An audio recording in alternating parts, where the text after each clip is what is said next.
Fort Georgia was a difficult challenge. The work conditions here were awful. You had no heat, no air, and so really a lot of humidity. The boxes were stacked on top of one another. There were very little shelving, and just altogether a terrible situation for those who were needing to work down here.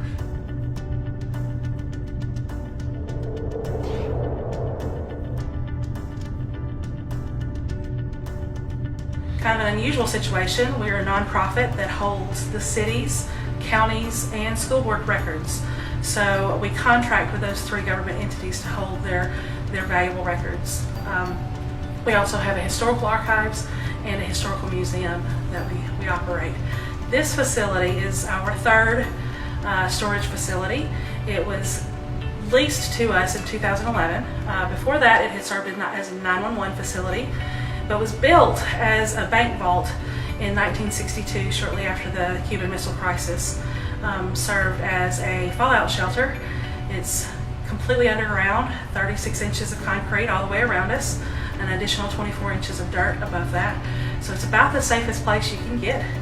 It's really safe for records in the Southeast. Our number one concern with record damage comes from tornadoes and storms. So this is about the best you can do.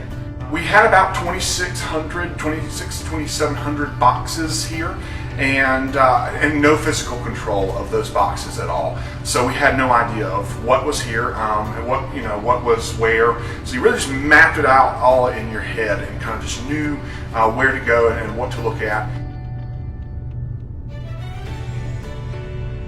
The spring of last year, we began to create an intergovernmental agreement between those three government entities.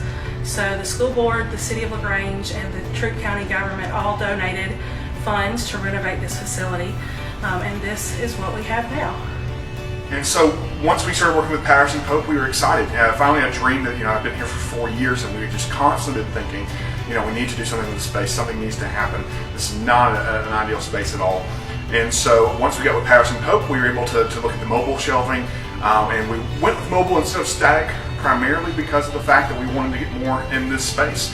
And using Space Saver, we have Space Saver shelving at other locations, and so it was ideal here to go ahead and get the latest Space Saver shelving. So to sell it to those three government entities who are constantly and understandably watching out for tax dollars, we needed this place to last for as long as possible. When we first began the project, we had about 3,500 boxes, which you'll see on these shelves now, just stacked on each other. There were some old pews down here. We had boxes stacked on the pews, stacked wherever we could really stack them. But we were at capacity with that. The system allows, if our calculations are correct, on the short term, we will be safe for about 30 years.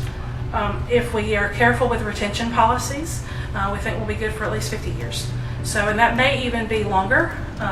We don't want to over-expect, but with digitization and more digitally born records, we think that may last much longer. So it was an excellent investment for the three governments to put the money into the system. So one of the biggest things when we were undertaking this project is that we had to keep open access to these records. We have several laws that govern that here in Georgia with the Georgia Open Records Act, and so we need to be able to respond quickly and efficiently to those requests. And of course, we contract with the county, city, and school system, and so those governments still need to be able to function. They still need to be able to get the records that are essential to either judicial proceedings all the way up to county and city business, everyday business. And so one of the biggest concerns that we had was that we would have access to these records during that time. Once our team kind of came in, labeled the boxes according to the departments, Judy Baker and her team came in and flawlessly took them out and put them into temporary storage. And we were able to sleep much better at night. I know I was, and kind of being able to know that Judy Baker and her team had put them in efficiently, nothing got lost. And then once the project was done, once all the install happened, which by the way, Patterson Pope's team, bringing in from the rails coming in to the rubber padding to the mobile shelving coming in, class act, professional, easy to work with, lots of communication from the team. We were under a deadline. We had a lot of funding concerns as far as getting things done in a certain time, and so those were done with no concern about Patterson Pope getting their side of things done.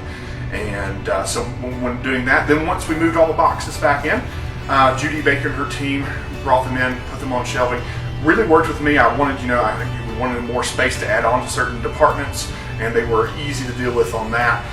Even in the middle of that process, of that 2-day process, we were still needing to answer requests, and so I just spoke to Judy, and then we found exactly what we needed within minutes. And so it was no problem with her team, and they kept working without really a hiccup at all.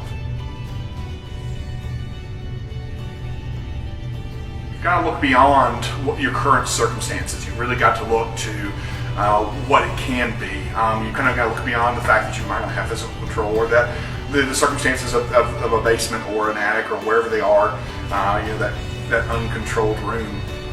It can be something like this eventually. And so you got to look beyond that, stay encouraged, see the end product. Patterson Pope may be my favorite vendor ever. That has become a large part of my job, is dealing with various vendors. And Dick Beery, Elizabeth Butler, Patterson Pope, Judy Baker, everybody has been phenomenal. Just complete professionals, going as far beyond anything I could have dreamed.